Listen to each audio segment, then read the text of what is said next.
একজন দর্শক আমাদেরকে ফোন করেছেন, জানতে চেয়েছেন যে যখন মানুষের মৃত্যু হয়, মৃত্যুর পরে সেদিনেই সন্ধ্যাবেলায় একটা মিলাতের আয়োজন করেন, বিকালে একটা তাদের এলাকায় মিলাতের আয়োজন করেন। এই যে আমাদের সমাজে এই ধরনের একটি ধারণা রয়েছে 40 দিনের মিলাদ, 7 দিন পরে একটা মিলাদ, 4 দিনের মিলাদ, এ সম্পর্কে ইসলাম কি নির্দেশনা দিয়েছে? একেবারেই স্পষ্ট।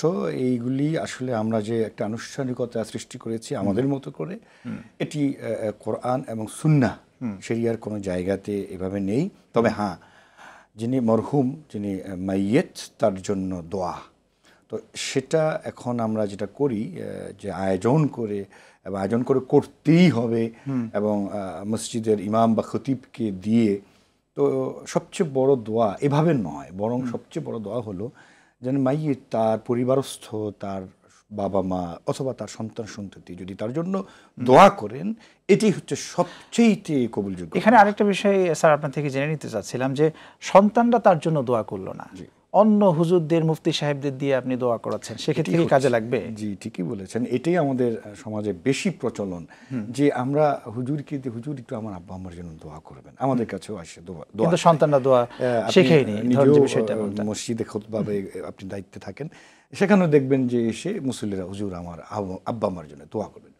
অথচ আমার কাছে এরকম দোয়া চাইতে আসলে আমি সাথে সাথে নসিহত করি যে ভাই, আমার দোয়া কবুল নাও হতে পারে। একজন দর্শক আছেন বেশি। জি দর্শক, আসসালামু আলাইকুম, নাম বলে প্রশ্ন করুন। ওয়ালাইকুম আসসালাম ওয়া রাহমাতুল্লাহ। জি, শুনছি, আপনাকে প্রশ্ন করুন। আমি এমদাদ হোসেন বলছি রাজবাড়ী থেকে। জি প্রিয় ভাই। আমার প্রশ্নটা হলো এমন যে আমি একটা গ্রামে বসবাস করি, খুব দারিদ্র এলাকা।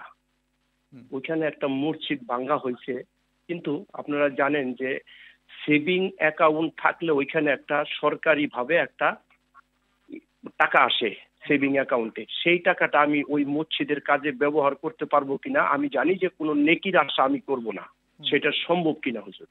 ওকে, আপনি থাকুন আমাদের সাথে, সরাসরি আপনার প্রশ্নের উত্তরেই যাচ্ছি। জি, এই প্রশ্নের উত্তরে যদি যেতেন। আমি কি আগের প্রশ্নের উত্তরটা দিয়ে এটাতে যাব নাকি? আমার মনে হয় আগেরটা একটু বলে তারপর ভাইয়ের প্রশ্ন। আচ্ছা ঠিক আছে, আগের প্রশ্নটা। জি, আমরা বলবো ভাইকে যে দোয়া আপনি নিজে করুন, এবং আপনি এখন দোয়া কবুলের জন্য আপনার আমাদের মধ্যে কিছু পরিবর্তন দরকার। জি জি মোহতারাম, এইটা আমরা অনেকেই ইগনোর করে যাই।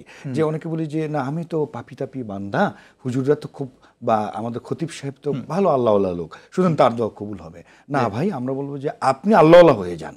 আপনি আল্লাহ হয়ে যেয়ে বাবা মার জন্য, সন্তান সন্ততি, যেই আমার পরিবারের মাইয়ের, তার জন্য দোয়া করেন, ইনশাআল্লাহ সেই দোয়া কবুল হবে, গ্যারান্টেড। জি জি। আর আমাদের পরের ভাই মনে হয় প্রশ্ন করেছেন যে মসজিদে সেভিং অ্যাকাউন্ট সংক্রান্ত, মসজিদের কোনো উন্নয়নমূলক কাজের একটা ফান্ড মনে হয়। হ্যাঁ ভাই, আপনার টাকাটি যদি কোনো একটা সুদী ব্যাংকে হয়ে থাকে, সেভিংস অ্যাকাউন্টে, এবং সেটা যদি সুদযুক্ত অর্থ থাকে, আপনি অবশ্যই সেটি ব্যবহার করবেন না।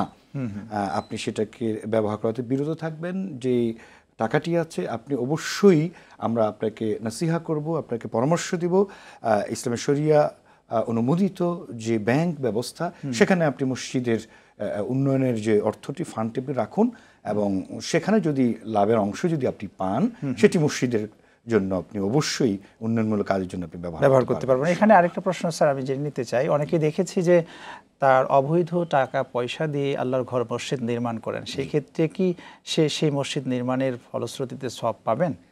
প্রথমত হলো তিনি, শুনবো একটা ফোন নিয়ে আসি। প্রিয় দর্শক, আসসালামু আলাইকুম, নাম বলে প্রশ্ন করুন। আচ্ছা, হ্যাঁ, আমি ঢাকা থেকে করছি, রুমা নাম। জি, শুনছি, আপনাকে প্রশ্ন করুন। হ্যাঁ, আমার ভাইয়ের আর কি স্ট্রোক করছে। হ্যাঁ, স্ট্রোক করে উনি আর কি ডান হাত ডান পা চালনা করতে পারে না একা। আচ্ছা, অজুর বিষয়টা জানতে চাচ্ছিলাম। ওনার অজু 5 বার করা ওনার জন্য কষ্টকর। নামাজ পড়ে, বসে নামাজ পড়তে পারে, উচ্চারণও ক্লিয়ার না, মানে কথাটা একটু বেঁধে বেঁধে যায়। আচ্ছা আচ্ছা। হ্যাঁ, মানে বলতে পারে, মানে কথাটা পুরো বোঝা যায় না। আলহামদুলিল্লাহ সূরা, অন্য সূরা, ছোট ছোট সূরা পড়ে নামাজ পড়ে।